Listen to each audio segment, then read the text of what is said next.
Ang Lord of the Rings of Power Season 2 Episodes 1-4 ang napakalupit na Tagalog recap natin ngayong Valentine's Day. Ito ay isang fantasy action-adventure TV program na napalabas sa taong 2024 sa Prime Video.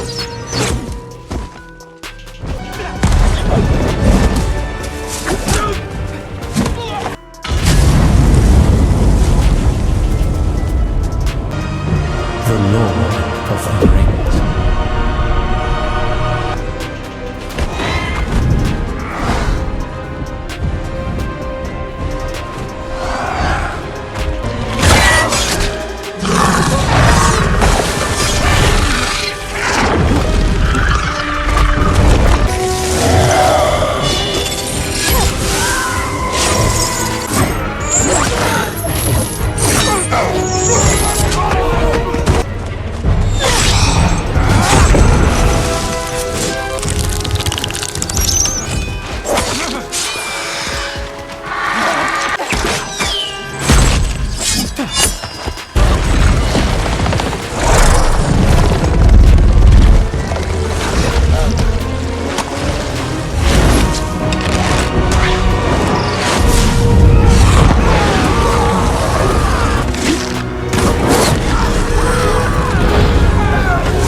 Yanna Tolieliano!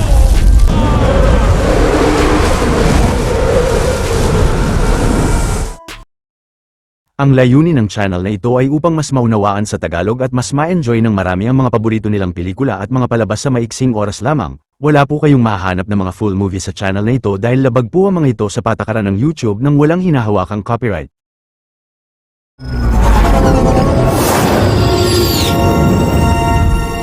Sa lupain ng Forodwaite sa panimula ng Second Age o ikalawang panahon, inanunsyo ni Sauron kina Commander Adar at sa lahat ng orc na matapos mamatay ni Morgoth ay siya na ang bagong Dark Lord nila. Nasabi pa ni Sauron na plano niyang isakripisyo ang buhay ng maraming orc upang makamtan ang inaasam niyang napakalakas na kapangyarihan at upang maalipin nila ang Middle-earth. Ngunit hindi naniwala ang mga orc kay Sauron at tumanggi ang mga ito sa kanya pero mabilis na tinapos niya ang isang orc na umatake mula sa likod niya. Kalaunan ang isusuot na ni Adar kay Sauron ang itim na korona ni Morgoth ay galit na sinaksak niya ito sa likod ni Sauron at mabilis na inatake siya ng lahat ng orc. Pilit na kinalaban ni Sauron ang mga orc na sumusugod sa kanya subalit hindi nagtagal ay nagawa siyang mapabagsak ng mga nilalang dahil sa sobrang dami ng mga ito. Ilang saglit ay biglang nagpalabas si Sauron ng napakalakas na enerhiya at nagyelo ang buong Forodwaite subalit nawasak ang buong katawan niya. Pagkatapos ay tinanggap ng mga orc si Adar bilang ang bagong leader nila. Pero makikitang naging itim na likido pala ang katawan ni Sauron at gumapang siya sa underground na kuweba. Maya-maya nang nakalabas si Sauron ng kuweba ay kumapit siya sa napadaang kartilya at nilamon niya ang tao rito bago magpalit sa anyo ng isang lalaking tao. Makalipas ang maraming taon, nakasalubong sa daan ni Sauron ang grupo ng lalaking dating serbidor sa kaharian ng Southlands na laging suot ang naiwang ancestral crest ng hari nila bilang alaala. Napagdesisyonan naman ni Sauron na sumama sa grupo at sumakay sila sa isang barko. Ngunit ang isang dambuhalang sea creature ay biglang inatake ang barko at nang naipit ang lalaki ng mga debris ay hindi ito tinulungan ni Sauron bagkus ay kinuha pa niya ang kwintas nito. Kalaunan ay nawasak ang buong barko pero nang lalamunin si Sauron ng higanteng sea creature ay biglang lumayo sa kanya ang nilalang. Kinaumagahan ay habang nakasakay si Sauron sa nagawang bangka ng iba pang survivor ay doon lumapit sa kanila si Galadriel. Maliit na pabor lang mga huwan, kung mahilig kayo sa mga ganitong Tagalog recap ay huwag niyong kalimutan na mag-subscribe sa channel natin dahil marami pa tayong upload na mga exciting na recap katulad nito. Sa kasalukuyang panahon sa Mordor, habang nagpapanggap na hari ng Southland sa pangalang Halbrand ay sumuko si Sauron sa mga orc kasama ng iba pang mga bihag. Ilang saglit ay hinarap si Halbrand kay Adar at binunyag niya rito na sina Galadriel ay tinulungan ni Sauron na makalikha ng makapangyarihang sandata. Pagkatapos ay nakipagkasundo si Halbrand kay Adar na sasabihin niya ang iba pang impormasyon tungkol kay Sauron kung papalayain niya ang mga taga-Southlands na bihag nila. Subalit tumanggi si Adar at ipinakulong niya si Halbrand, ngunit maya-maya nang bibigyan siya ni Waldreg ng pagkain ay sinadya niya itong itapon sa sahig. Pero gamit ang pagkain ay pinaamo ni Sauron ang isang ward ng mga orc. Samantala si Galadriel ay habang sakay ng kabayo ay pilit na hinabol si Elrond upang kunin sa lalaki ang Rings of Power hanggang sa makabalik sila ng Lindon. Subalit dahil nalaman ni King Gil-galad kay Elrond na peke pala ang pagkatao ni Halbrand ay pilit na tinanong ng hari kay Galadriel kung sino talaga ito. Mabigat ang kalooban na inamin ni Galadriel na ang lalaki ay si Sauron at kahit siya ay nalinlang rin ng kalaban. Labis na kinagulat ni Gil-galad ang nalaman at dahil bumalik na si Sauron ay napilitan ang hari na mapagdesisyon ng gamitin ang mga singsing upang mapalakas muli ang mga elf sa Middle-earth. Pero naniniwala si Elrond na naimpluwensyahan na ni Sauron ang mga singsing at kailangang mawasak ang mga ito. Kalaunan ng pinadakip ng hari si Elrond ay mabilis na tumalon ng lalaki sa Falls ng Lindon dala ang mga singsing. Sa kasalukuyang iyon ay sa gitna ng magkasamang paglalakbay ni Nori at ng estrangherong lalaki ay napansin nilang naliligaw sila ng landas. Hindi nagtagal ay napansin ng wizard na may sumusunod sa kanila at agad na nagset sila ng trap sa daan pero laking gulat nilang makitang ito pala ay si Poppy. Maya-maya ay gamit ang mga pahina na nakuha ni Poppy sa libro ni Sadak ay nalaman niyang maliligaw talaga si Nori sa lupain na yun kung hindi nila susundin ang lumang kanta nila ng paglalakbay. Sinunod nga ng tatlo ang mga sinasabi sa kanta at hindi nagtagal ay nagtagumpay silang makarating sa lupain ng Ron. Sa kasalukuyang iyon ay palihim na pumasok si Elrond sa workshop ni Lord Círdan na isa sa pinakamatalinong elf ng Lindon at pinakiusapan niya itong wasakin ang mga singsing. Samantala si King Gil-galad ay naisipang sulatan si Celebrimbor upang malaman nito na si Halbrand ay si Sauron at pinadala niya ang liham sa mga mensahero nila. Pero dahil na-realize ni Galadriel kung kanino posibleng humingi ng tulong si Elrond ay agad na nagtungo siya sa bahay ni Lord Círdan. Pero pagpasok sa loob ni Galadriel ay si Elrond lang ang nandoon at si Círdan ay namangka palayo ng Lindon dala ang Rings of Power. Hindi nagtagal nang ihuhulog na ni Círdan ang mga singsing ay biglang napatagilid ang bangka niya. Pero nang napansin ni Círdan ang pagliwanag ng mga singsing ay labis na humanga siya sa perpektong pagkakagawa sa mga ito. Sa sunod na eksena ay sinabi ni Adar kay Halbrand na pinalaya na niya ang mga taga Southlands at binunyag ng lalaki rito na bumalik na si Sauron na nasa ibang anyo. Pero dahil na kay Halbrand ang tiwala ng mga elf ay pinakiusapan niya si Adar na hayaan siyang hanapin si Sauron upang mapatay nila ito. Pumayag naman si Adar kay Halbrand sa kondisyong magiging alipin niya siya at agad na lumuhod nga ang lalaki sa mga paa niya. Ilang saglit pag-alis ni Sauron sa Mordor ay napansin ni Waldreg na natanggal ang gapos ng isang ward at mabilis na inatake siya nito. Makalipas ang ilang araw ay nakabalik na si Sauron sa Eregion sa kadahilanang nais niyang makipagnegosasyon kay Lord Celebrimbor. Samantala pagbalik ni Elrond sa kaharian ng Lindon ay hinanda ni King Gil-galad ang lahat sa pagbalik nila sa Valinor upang hindi sila mamatay sa Middle-earth nang dahil sa labis na panghihina. Pero biglang lumapit si Lord Círdan sa hari na suot na ang isa sa tatlong singsing at minungkahing gamitin nila ang kapangyarihan ng mga ito. Nang sinuot naman ni King Gil-galad at ni Galadriel ang dalawa pang singsing ay mabilis na tumubo muli ang mga gintong dahon ng puno ng Lindon at labis na kinatuwa ng lahat ang malakas na pagliwanag ng mga golden leaves. Sa kasalukuyang iyon ay inatake at napabagsak sa daan ang mga mensahero ni King Gil-galad ng di makitang mga nilalang. Si Halbrand naman ay sinabihan ng tauhan ni Celebrimbor na hindi siya pinapatuloy sa Eregion.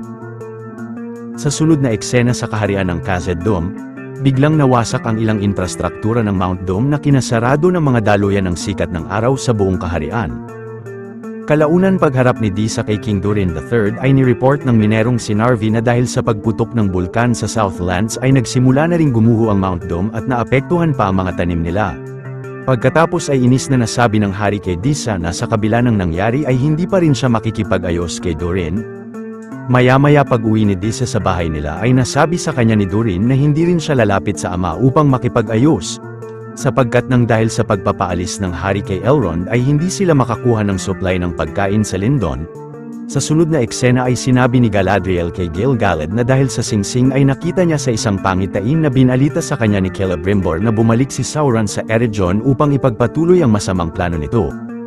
Pagkatapos ay nakiusap si Galadriel kay Gil-galad na pahintulutan siyang magpunta sa Eregion ngunit mariin na tumanggi ang hari dahil posibleng malinlang uli siya ng kalaban. Sa kanlurang parte ng Ron na ang Caragaer, ang Dark Wizard ay isinakripisyo ang dugo ng isa sa mga tauhan niya upang mabuhay muli ang isang mystic na napatay ng estrangherong lalaki nakaraan. Ngunit labis na nadismaya ang Dark Wizard dahil wala itong mabigay na balita tungkol sa estrangherong lalaki o kay Sauron. Maya-maya ay sinugo ng Dark Wizard ang grupo ng mga scavenger upang tugisin ang estranghero pero agad na napansin ng tatlo ang mga kalaban at nagtago sila sa mga sulok hanggang sa umalis ang mga ito ng lugar. Ngunit sa patuloy na paglalakbay ni Nori sa Ron ay biglang bumagsak ang lalaki sa labis na panghihina. Nakakita naman si Poppy ng balon sa di kalayuan at agad na kumuha siya ng tubig rito upang ipainom sa wizard, subalit biglang tumunog ang kampana ng balon. Nang nagkamalay ang lalaki ay nakita niya sa sahig ang isang kakaibang tungkod at mabilis na inatake sila ng grupo ng mga scavengers. Pero gamit ang tungkod ay lumikha ang wizard ng napakalaking sandstorm sa paligid ng mga scavenger, ngunit bigla itong nawasak sa mga kamay niya at mabilis na natangay sina Nori at Poppy ng malakas na buhawi. Sa kasalukuyang iyon ay sinabi ni Elrond kay Lord Círdan na hindi niya dapat suotin ang singsing dahil nilikha ito ni Sauron. Pero pinakita ni Círdan na gamit ang kapangyarihan ng singsing ay nagagawa niyang makontrol ang mga isda sa lawa at agad na binalik niya ito sa tubig. Nasabi pa ni Círdan na walang dapat na ipangamba si Elrond dahil nasa mabuting kamay ang mga singsing. Maya-maya ay pinahintulutan na ni King Gil-galad si Galadriel na magtungo ng Eregion na kasama sina Elrond, pero inatasan niya ang lalaki na maging commander ng grupo nila at hindi si Galadriel. Makalipas ang ilang oras na paghihintay ni Halbrand sa labas ng Eregion ay napagpasyahan ni Lord Celebrimbor na harapin siya. Pero binunyag ni Halbrand kay Celebrimbor na nalaman raw niya kay Galadriel na may magandang balita sa mga singsing. Napilitan naman si Celebrimbor na papasukin si Halbrand sa workshop niya at binalitan ng lalaki na gumana ang Rings of Power at hindi na kailangang bumalik ng mga elf sa Valinor. Labis na kinatuwa ni Celebrimbor na malamang gumana ang mga nalikha niyang singsing, pero ilang saglit ay inamin sa kanya ni Halbrand na hindi siya isang tao kundi isang sugo ng mga Valar. Nang biglang nagbukas ang mga pinto ay nagulat si Celebrimbor na mapansing mabilis na nawala si Halbrand sa upuan nito. Pagkatapos ay dumilim ang buong workshop ni Celebrimbor at malakas na nag-apoy ang malaking pugon niya. Mula roon ay sinabi ni Halbrand kay Celebrimbor na tutulungan niya siyang mas gumaling pa sa paglikha ng maraming Rings of Power hanggang sa matawag siyang ang Lord of the Rings. Kalaunan ay lumabas si Halbrand ng pugon sa anyong elf na si Anatar na ang Lord of Gifts na labis na kinamangha ni Celebrimbor. Kinabukasan ang kabayo ni Isildur na si Beric na nasa Mordor pa rin ay tinangkang tugisin ng mga orc, pero nagawa nitong masipa ang isa at ang isa pa ay humampa sa isang bato. Hindi nagtagal ay sa patuloy na paghahanap ni Beric ay nakapasok siya sa isang kuweba at doon niya nakita si Isildur na buhay pa pala at nababalot ng sapot ng gagamba. Ngunit nang kinuha ni Isildur ang sandata ng isang orc ay bigla siyang inatake nito, pero mabilis na nilamon ng gagamba ang ulo ng nilalang. Pagkatapos ay inatake rin si Isildur ng gagamba, pero nagawa niyang masaksak sa katawan ang malaking insekto at nagmadali siyang sumakay kay Beric upang makatakas ng kuweba. Maya-maya ay napadaan si Isildur sa isang kartilya na inatake ng mga orc, ngunit bigla siyang nasaksak ng babaeng si Estred dahil pinagkamalan siya nitong isang orc. Agad na nilagyan naman ni Estred ng benda ang sugat ni Isildur at nasabi ng binata na papunta siya sa pangpang upang makasakay ng barko nila. Ngunit nasagot ni Estred na habang hinahanap niya ang kasintahan niya ay nakita niyang nakaalis na ng Mordor ang mga taga-Númenor. Pero nakuha ni Estred sa daan ang isang mapa ng Pelargir kung saan namalagi noon ang mga taga-Númenor. Agad na sinimulan ng dalawa na puntahan ang Pelargir at nakakita sila sa daan ng isang lalaking sugatan na inatake rin ng mga orc. Ngunit alipin pala ni Adar ang lalaki at kasama ang iba pa ay mabilis na inatake nila si Isildur pati na si Estred hanggang sa magapos nila ang binata. Kalaunan ay biglang inatake ang mga bandido ng mandirigmang elf na si Arondir gamit ang panat palaso niya. Nagawang mapabagsak ni Arondir ang ilan sa mga bandido, subalit nakatakas ang iba pa sakay ng kabayo ni Isildur. Pagkatapos ay sinama ni Arondir ang dalawa sa Pelargir. Kalaunan ay ipinapunta ni Adar sa Mordor ang dambuhalang high troll na si Damrod upang ipatapos rito si Sauron. Sa kasalukuyang iyon sa kaharian ng Númenor ay nagdaos ng seremonya si Queen Miriel para sa libing ng yumaong ama niya. Maya-maya ay pinasok ng reyna ang sekretong silid ng palasyo, ngunit napansin niyang wala na roon ang Palantir. Sa sunod na eksena ay ipinapunta ni Celebrimbor sina Prince Durin sa Eregion dahil plano nilang gumawa ng mga makapangyarihang Rings of Power na magagamit nila upang maayos muli ang Khazad-dûm. Pero upang malikha ang mga singsing ay kailangan nila ng sapat na supply ng mithril mula sa minahan ni Durin. Nasagot naman ng mag-asawa na pag-iisipan muna ang desisyon nila bago umalis ng Eregion. Ngunit nalinlang ni Anatar si Celebrimbor na kapos sila ng oras sa paggawa ng Rings of Power, lalo na't naniniwala si King Gil-galad na hindi karapat-dapat ang mga dwarf sa kapangyarihan ng mga singsing at pinagbawalan pa ng hari ang paggawa ng mga ito. Dahil sa nasabi ni Anatar ay naisipan ni Celebrimbor na sumulat kay Gil-galad ng kasinungalingan na ipinasarado na niya ang forge ng workshop niya. Pagsapit ng gabi ay napilitan si Prince Durin na lumapit sa ama upang makipagkasundo muli at inamin sa hari na mali ang paglapastangan niya sa kanya nakaraan. Pagkatapos ay sinabi ng prinsipe kay King Durin ang proposal ni Celebrimbor ngunit wala siyang tiwala sa kanila. Sa kasalukuyang yon ay malungkot na nagdaos ng seremonya sina Arondir at Theus sa pagkamatay ni Bronwyn sa bayan ng Pelargir. Kinabukasan ay habang ginagamot ni Theo ang sugat ni Isildur ay natanong niya kung anong nangyari kay Bronwyn. Nasagot ni Arondir na inakala nilang gumagaling na ang sugat ni Bronwyn ngunit may lason pala ang palaso ng mga orc na kalaunan ay kinamatay ng babae. Maya-maya ay makikitang alipin rin pala si Estred ni Adar at sinunog ng dalaga ang marka niya sa likod. Samantala ang mga bandido ay nagset ng camp sa gitna ng kagubatan at biglang nilapitan sila ni Theo at sinabing isa rin siyang alipin ni Adar. Habang si Isildur ay tinanggal ang gapos ni Beric bago ito dalhin. Ngunit biglang na-ambush ang mga bandido ng mga di makitang kalaban at si Theo ay dinukot ng isang higanteng nilalang. Sa sunod na eksena ay matapos mapalibing ni Queen Miriel ang hari ay nagdaos siya ng seremonya ng koronasyon niya. Ngunit binunyag sa lahat ni Irian na bago mamatay ang hari ay sinabi nito sa kanya na kumukonsulta pala sila sa palantir na gawa ng mga elf upang alamin ang susunod na hakbang nila. Kaya't dahil rito ay nasawi sa Middle-earth ang karamihan sa mga mandirigma nila kasama na si Isildur. Pinag-utos naman ni Parazon sa mga kawal na wasakin ang palantir ngunit tumalsik ito at doon nagsimulang atakihin ng mga tao ang mga kawal ni Miriel pati na siya. Ilang saglit ay biglang bumaba sa palasyo ang isang higanteng agila at pinagsigawan ng mga mamamayan na senyales iyon na pumabor kay Parazon ng agila.